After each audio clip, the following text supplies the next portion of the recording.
Everyone, today we will be talking about the secretion of HCl, and then at the end we will talk about how this secretion is regulated. As you all know, this HCl is secreted by the parietal or oxyntic cells of the gastric mucosa, and it helps in the digestion of protein and activation of several enzymes. Now let's see what is the exact mechanism by which the HCl is formed and secreted. We will start by looking at the sodium potassium ATPase. As you all know, these ATPases are present in almost every cell of the body. First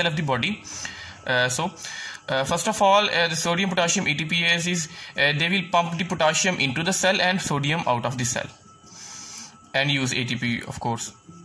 Now when the potassium starts accumulating inside the cell, it will start leaking out of the cell through small channels. So potassium will be leaking out of the cell. These are the leaky channels of potassium.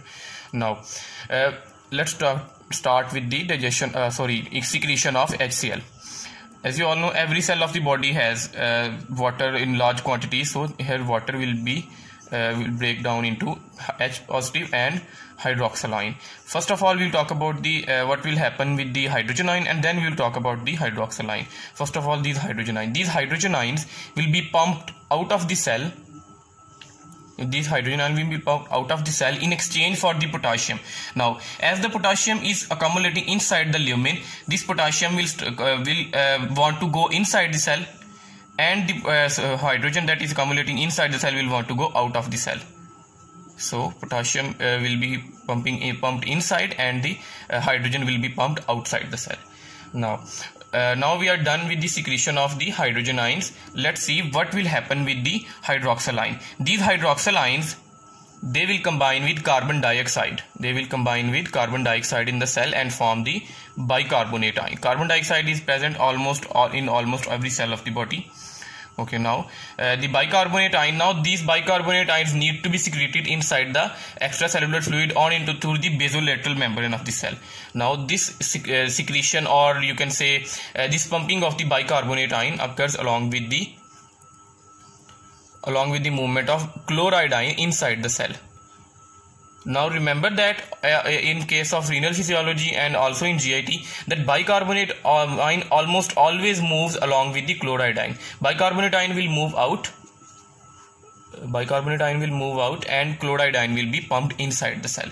These chloride ions in turn will be pumped through the luminal side into the lumen of the cell, leading to the removal of the chloride ions. These chloride ions will combine with hydrogen to form the HCl, which is needed. Now we will talk about how this secretion of HCl is regulated. As you all know, HCl acts as a catalytic enzyme, you can say, or a chemical compound, and it activates the pepsinogen into pepsin, which in turn starts the digestion of protein. So obviously the HCl secretion will be increased in response to the presence of proteins inside the food. Now how these proteins will cause the secretion of HCl. It is an indirect process, not a direct one, and it involves 3 steps. Okay, let's start with drawing the stomach here. Okay, we have drawn the stomach here. Here is the body of the stomach, here is the antrum of the stomach, and here is the start of the duodenum. Now, as you all know, in the body of the stomach and also in the antrum of the stomach, pyloric antrum, which is also called antrum of the stomach, there are the glands which are called gastric glands. Here is the gastric gland of the body of the stomach, and here is the gastric gland of the antrum of the stomach.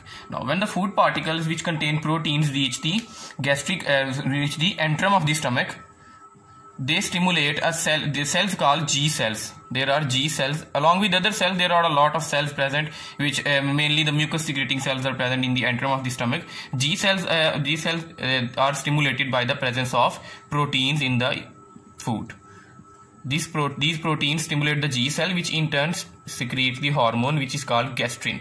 Along with the other function of gastrin, the most important function of the gastrin is to stimulate the cells which are present in the gastric glands of the body of the stomach. Now in the body of the stomach, and again there are 2 types of cells. Mainly these red ones are the parietal cells, and in between the parietal cells there are the cells called Enterochromaffin like cells. ECL cells they are also called. These ECL cells will be stimulated by the gastrin, and these ECL cells which in turn release the hormone which is called the histamine. This histamine will act on the parietal cells or the oxyntic cells, and these cells which in turn will release the HCl, which will in turn stimulate the pepsin engine to convert into pepsin. Let's review. The protein present in the food will stimulate G cell. G cell will secrete gastrin. The gastrin will stimulate ECL cells, and the ECL cells will release histamine, which in turn stimulate the parietal cells, and the HCl is released. Thank you very much. In next video, I will tell you about the secretion of bicarbonate by the pancreatic duct cells.